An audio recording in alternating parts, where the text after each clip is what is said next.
Welcome to Rewatch and Rank. On this channel, we rewatch older TV shows, provide a summary and opinion on the episode before ranking each episode against each other. And today's episode is One Punch Man, Season 1, Episode 12, The Strongest Hero, which is our season finale. And the episode in a nutshell is just a brief summary of what happens in the episode. So the episode begins with Saitama and Boros continuing their fight before we head down to the ground where Tank Top Master is attempting to help Tatsumaki. However, he picks up a very large boulder to throw at the ship, but then Tatsumaki basically tells him to get lost as she picks up all of the largest rubble that's around. Genos and the Child Emperor observe this interaction when Drive Knight comes over and says, well, pretty much most of everything is taken care of here, and so I'm going to leave.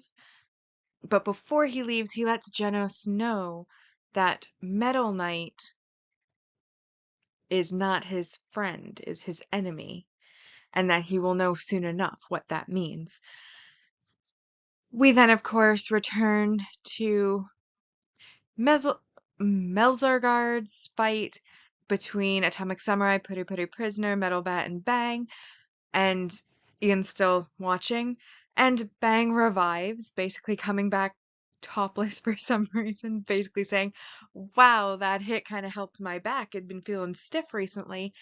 And Atomic Samurai cuts Melzargard up into very, very tiny pieces, and then Bang basically walks into the reforming mist of Melzargard, basically pointing out that every time he has revived, he started with his head around the marble, and so Bang basically goes and takes the marble from his head and smashes it, which defeats Melzargard. Up on the top of the ship, Boros and Saitama are still fighting, and basically, Boros is there talking about how amazing his species is, how they're powerful, how they're fast, how they have excess energy, how they regenerate so quickly. He hits Saitama and Saitama ends up on the moon, but Saitama comes back and Boros keeps going and going and going, unleashing all of his biggest attacks possible on Saitama before Saitama uses consecutive normal punches, but Boros regenerates from this. So then his final blow is from the Serious series, and that is his Serious Punch, which leaves basically Boros dying. And Boros talks about how the prophecy was right, it was well fought, and then Saitama says that it was, but Boros tells him he's lying, that Saitama had strength to spare and he never stood a chance before he does die. When he dies, that also breaks the energy core of the ship, which means that the ship falls down to Earth. And we then have Mumin Rider, Stinger, and Lightning Max in the headquarters with all of the people that they had managed to save while these fights were going on, being thanked for their hard work. Super Alloy Darkshine goes towards the ship to kind of figure out if there's any survivors or anything like that. And a My Mask shows up at the end and basically scolds all of the heroes for letting City A be destroyed, feeling like they should have done something to stop it, though I didn't see him anywhere. Bufoy, or Metal Knight, then arrives with a drone to basically salvage the alien ship to create better technologies, which My Mask is glad about because weapons help to ensure peace. However, he is upset that even if they have strong weapons and these types of heroes that took so long to take down a strong enemy, you know, they may not do any good anyways, and continues to scold them and kills the surviving aliens from the ship because they're evil and don't deserve to live. And then we basically get a sort of rundown of everything that happens after the fact. So, as mentioned, Metal Knight salvages the alien ship. City A was wiped off the mask and became a history, like an event that went down in history. But instead of rebuilding City A, they instead created a larger and more defensive hero association, large enough that there are roads that go directly to every city from it so that they can dispatch heroes more quickly, and anyone A rank and above has the option to now live in headquarters because it's become so large, kind of like its own little hero city, and again was made stronger. And basically life went on before we then get to the end of the episode where we have Pluton, who is king of the underworld, coming up to the surface, and Geno saves a child from him, saying that, there's a great man and his disciple who are going to save the day, and then Pluton asks a great man, and Saitama comes flying at him and bursts his head with one punch before getting upset that he's back to one punch. So now that we've summarized the finale, it is now time to rank the episode. We will rank on our mostly objective ranking list, which uses set values to determine the score first, and then we will score on the personal ranking list, which uses just my opinion to determine the score. So that now brings us to our mostly objective rank values. And first we have 1 point towards our single episode supporting character introduction, which was Pluton, who appeared at the end of the episode when Saitama was back to one punch. Then we had the multi-episode supporting character growth, which was Boros's killing move, which was the collapsing star roaring cannon, which was very epic. And that was worth 2 points. We then had our resolved battles, which was Boros and Mezelgard, so that was each 2 points. We then had our multi-season main character growth with the debut of Saitama's Serious Punch. Wow, that's a mouthful. And that's worth 4 points. And then we had the world building about what happened to the association after, that they, what happened to the ship after, what happened to the Heroes Association after, that it's now bigger, better, stronger, can dispatch more quickly, etc.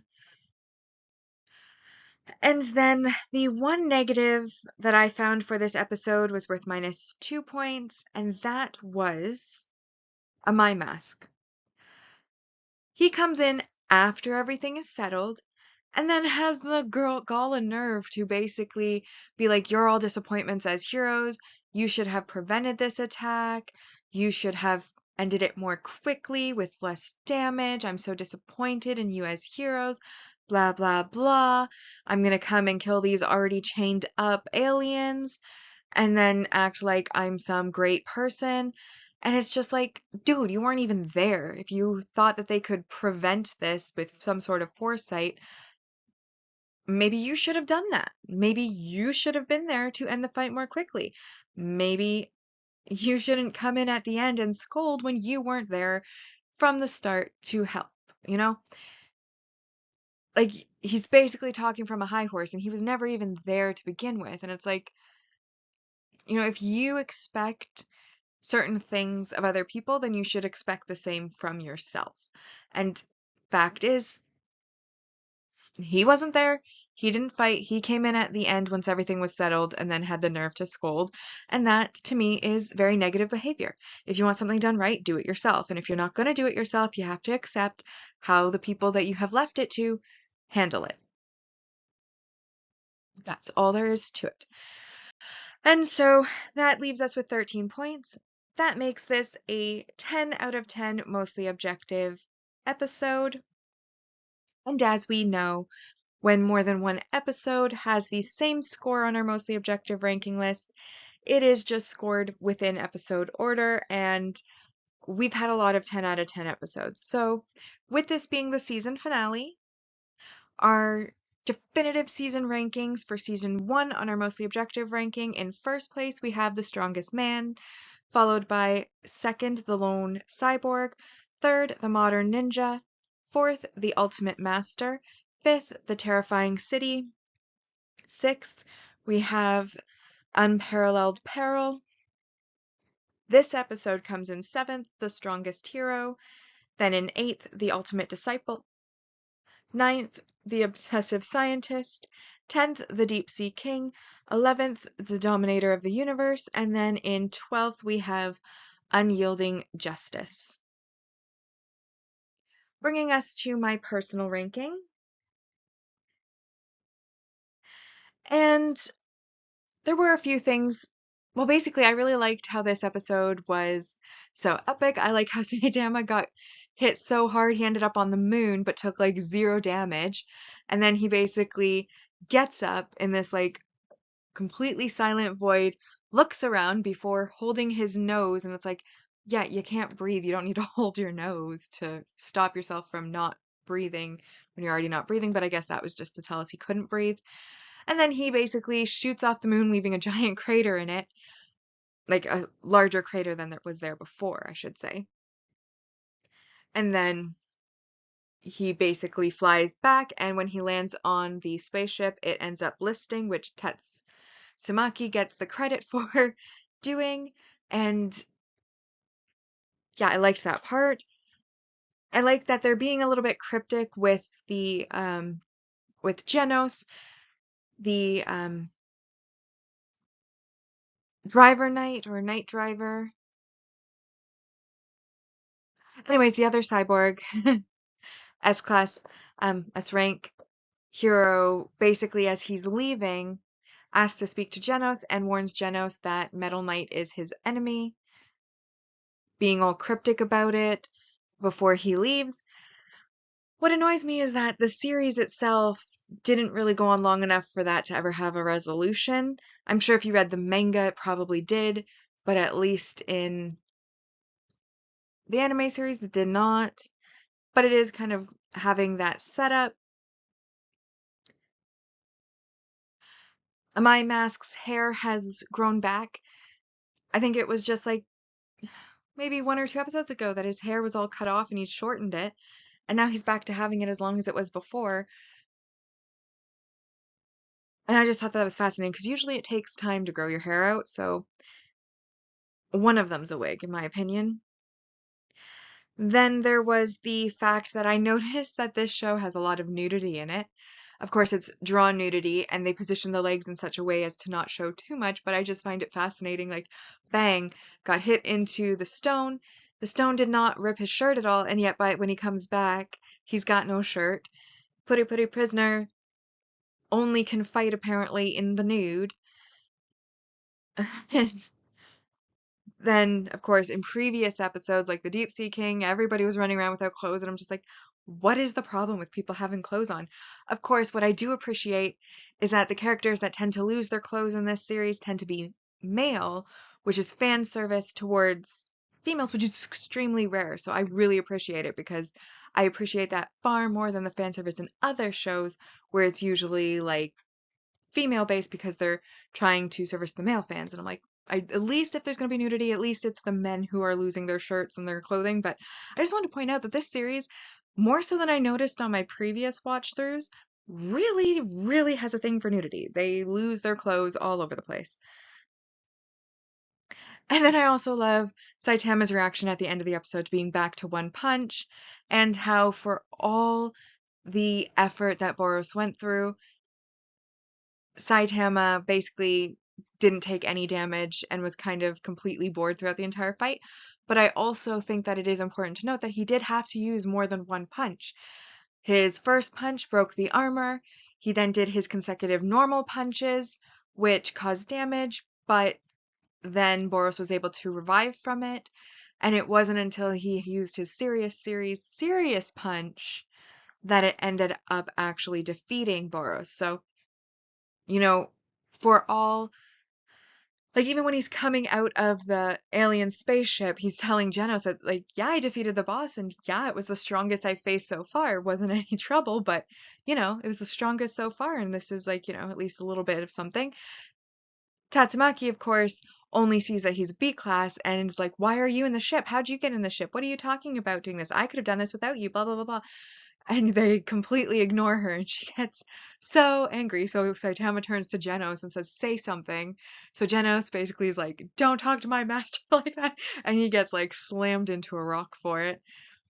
And then when um then Bang comes over and basically tells Tatsumaki, like, you know, go do what you need to do.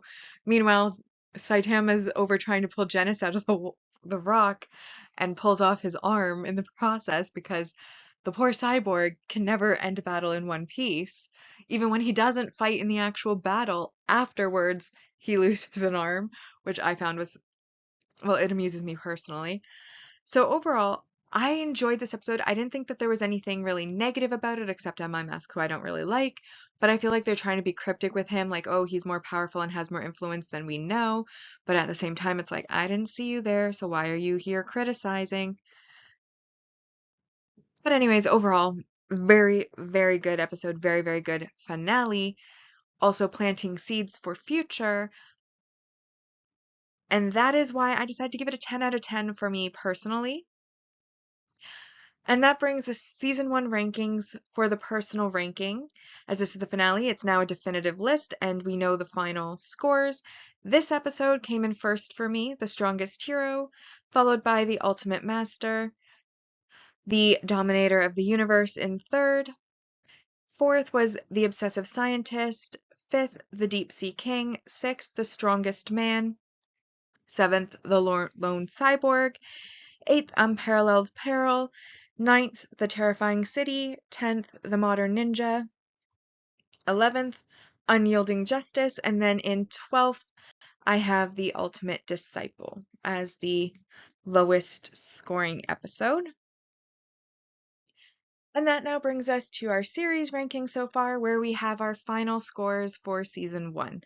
So on the mostly objective ranking, it ended with a final score of 106 out of 120, which equals 88.33%.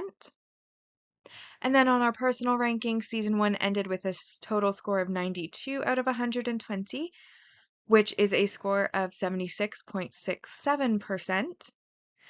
And with that, we've now rewatched and ranked One Punch Man Season 1, Episode 12, The Strongest Hero. Like and subscribe if you'd like to, and I'll see you in the next episode.